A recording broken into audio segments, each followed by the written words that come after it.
हाय प्यारे बच्चे, good morning. उम्मीद करता हूँ आप सब अच्छे और स्वस्थ होंगे। ठीक है प्यारे बच्चे, तो पिछली वीडियो में हम लोगों ने देखा था पर्सनल प्रोनाउन को। ठीक है प्यारे बच्चे, तो पर्सनल प्रोनाउन की परिभाषा को, उसके एग्जाम्पल को और उसके बाकी रूल्स वगैरह को हम लोगों ने कवर किया था। ठीक है, अब इस वीडियो में हम लोग देखने जा रहे हैं डिस्ट्रीब्यूटिव प्रोनाउन, जैसा कि आपको थंबनेल में भी दिख रहा होगा। ठीक है, जिसकी हिंदी होती है विभाग सूचक सर्वनाम। तो अब पर्सनल डिस्ट्रीब्यूटिव प्रोनाउन कहते किसे हैं, ध्यान से समझो। तो देखो बाबू, वह प्रोनाउन जो आए हुए व्यक्तियों वस्तुओं में से प्रत्येक का भाव बोध कराता है वह डिस्ट्रीब्यूटिव प्रोनाउन कहलाता है।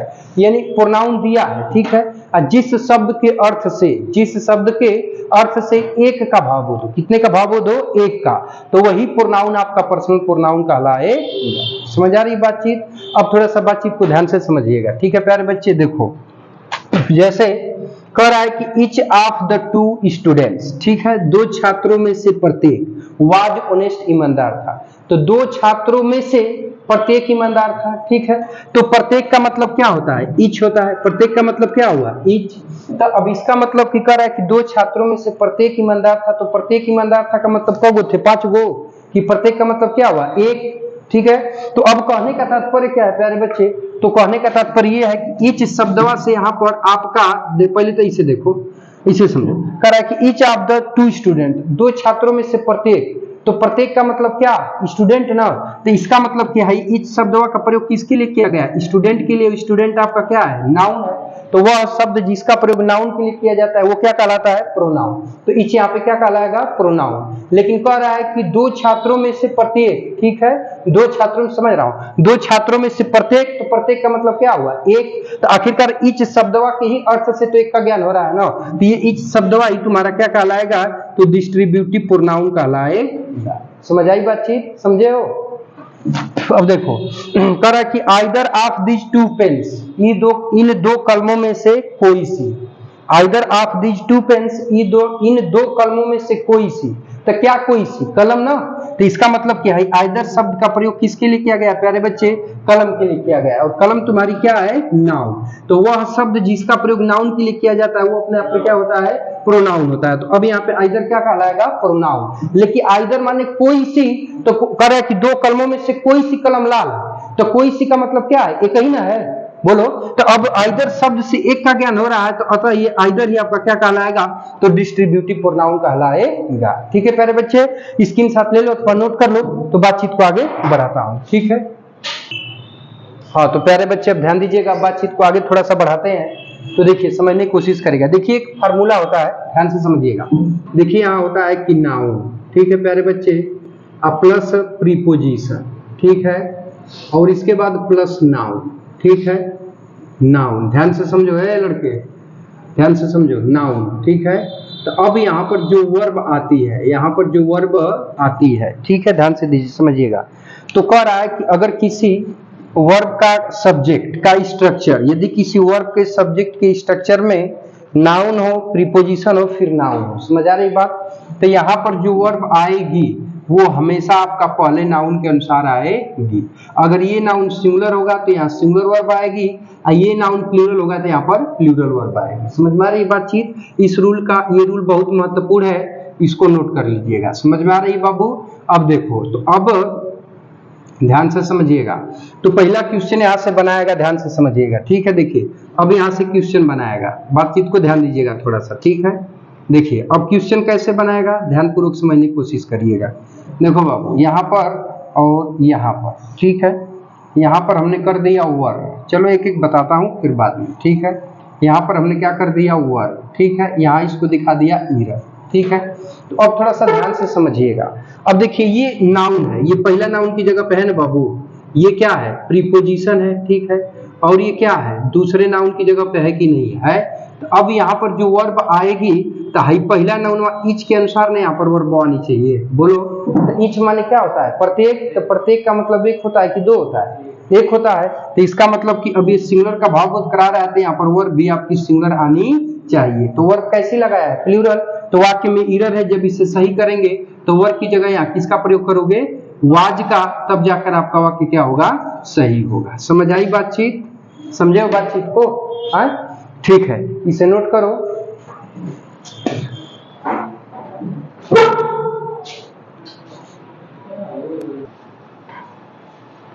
हाँ तो प्यारे बच्चे बातचीत को आगे बढ़ाते हैं, ठीक है, और देखते हैं जो है कि आगे।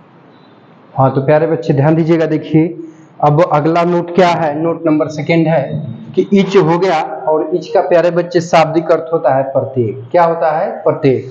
कह रहा है कि इसका प्रयोग दो या दो से अधिक व्यक्तियों वस्तुओं के लिए किया जाता है, ठीक है। अब देखिए जैसे कह रहा है कि each of the two students, दो छात्रों में से प्रत्येक, इज डिसऑनेस्ट, बेईमान है। दो छात्रों में से प्रत्येक क्या है भाई? बेईमान है। तो अब यहाँ छात्रों की संख्या कितनी है प्यारे बच्चे? तो 2 है, ठीक है।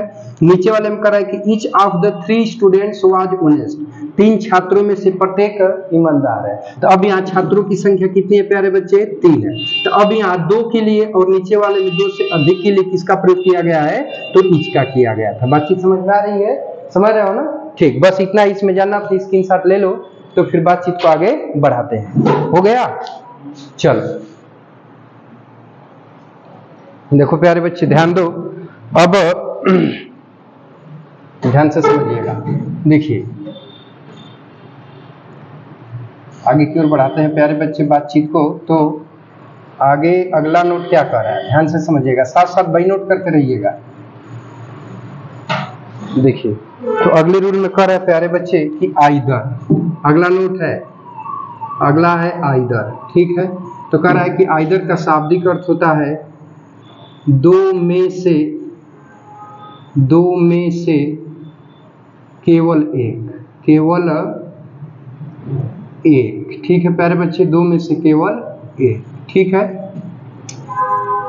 2 में से केवल एक, ठीक है। ध्यान दीजिएगा, कह रहा है कि जो होता है आइदर, तो इसका होता है शाब्दिक अर्थ 2 में से केवल एक, ठीक है प्यारे बच्चे, और इसका प्रयोग केवल 2 व्यक्ति वस्तुओं के लिए किया जाता है। Only 2 person are thing, only two, ठीक है, यानी केवल 2 व्यक्तियों वस्तुओं के लिए ही किसका प्रयोग किया जाता है? तो आइदर का इस्तेमाल किया जाता है, ठीक है।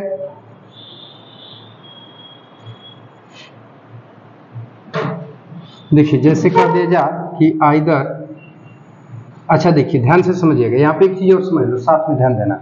अगर मान लो कि यहाँ ओनली 2 है, संख्या केवल 2 है, तो 2 में से केवल एक के लिए यूज कर दिया आपने, ठीक है, 2 में से कोई एक, तो वहां पर तो आइदर लगाएंगे। लेकिन संख्या 4 में से एक को दिखाना हो तब, या 3 में से एक को दिखाना हो तब, समझ में आ रही बातचीत? तो देखिए अगर 3 में से एक को दिखाना हो तो वहां पर या तो आपका एनी आता है, या फिर आपका क्या आता है प्यारे बच्चे? तो एनी 1 आता है, ठीक है, या तो एनी आता है या फिर एनी 1 आता है, ठीक है। तो जब एनी आएगा अथवा एनी 1 आएगा तो उस कंडीशन, हाँ दे दी, ठीक है, पढ़ा। देखिए तो अब एनी, देखिए तो अगर एनी, देखिए ध्यान समझिएगा, अगर संख्या 2 में से अगर 2 रहेगी, सिर्फ ओनली 2 रहेगी, तब तो आप आइदर लगा लेंगे, ठीक है। और जब संख्या 2 से अधिक हो गई, 3 हो गई या 4 हो गई, और उसमें से एक को दिखाना हो, किसको दिखाना हो? एक को, तो उस स्थिति को व्यक्त करने के लिए एनी या फिर एनी 1 का प्रयोग किया जाता है। तो कहने का मतलब ये है कि एनी 1 का भी शाब्दिक अर्थ होता है एक, एनी 1 का भी शाब्दिक अर्थ होता है एक या फिर कोई, ठीक है। परंतु इसका प्रयोग कितनी की संख्या के लिए किया जाता है प्यारे बच्चे? तो इसका प्रयोग बाबू 2 या 2 से 2 से अधिक के लिए, यहाँ पर लिखेंगे मोर देन 2, मोर देन 2, इसका मतलब कि 2 से अधिक के लिए। बातचीत समझ में आ रही है ना? यानी देखिए संख्या 2 रहेगी और 2 में से एक को दिखाना होगा तो आइदर, और संख्या जब 2 से अधिक हो जाएगी, 3, 4 रहेगी, तो आप किसका प्रयोग करोगे? एनी या एनी 1 का। समझ में आ रही है ना? देखिए जैसे ध्यान से समझिएगा, देखिए जैसे कहा दे कि either of these 3 pens, either of these 3 pens, ठीक है, इज रेड। अब देखिए वाक्य में इरर बता रहा है, क्या बता रहा है बाबू? इरर क्यों है? समझ रहे हो? समझ में आ रहा है? क्योंकि यहाँ कलमों की संख्या कितनी है? 3 है, तो 2 से अधिक है ना, और जबकि आइदर कितने के लिए आता है? 2 के लिए आता है, ठीक है। तो अब यहाँ आइदर की जगह क्या होना चाहिए? तो एनी या एनी 1 होना चाहिए, ठीक है। तो यहाँ पर क्या कर दोगे? Any 1 of these 3 pens is red, तब वाक्य क्या हो जाएगा? सही हो जाएगा। समझ आई बात? अब देखो फिर इसी को ऐसे घुमाएगा, ध्यान से समझो। देखो कर देगा कि any one of two pens is red.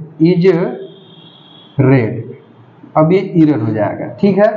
अब देखो, अब यहाँ कह रहा है कि 2 पेन्स, तो यहाँ कलमों की संख्या कितनी है भाई? 2 है। तो 2 में से एक का ज्ञान करा रहा है, तो उसको व्यक्त करने के लिए किसका प्रयोग करते हैं? आइदर का। और जबकि प्रयोग किसका किया है? एनी वन का।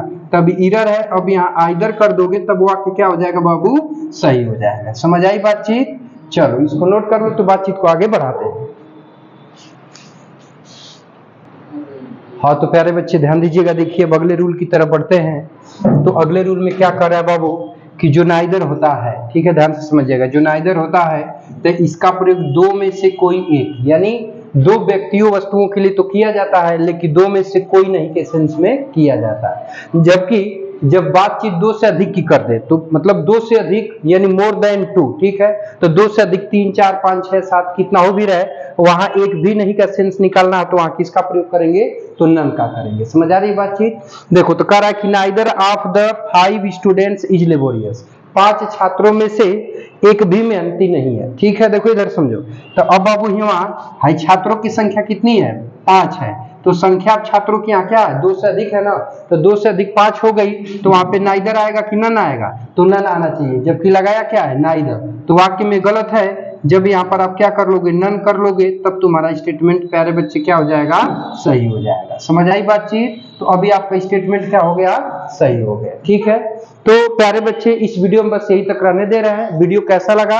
अगर वीडियो अच्छा लगा हो तो चाहो तो लाइक एंड शेयर कर सकते हो, और कमेंट बॉक्स में कमेंट करके बताइएगा। मिलते हैं नेक्स्ट वीडियो में, तब तक के लिए टेक केयर, बाय बाय, जय हिंद बच्चों। और ये एपिसोड देखने के लिए आपका बहुत बहुत धन्यवाद।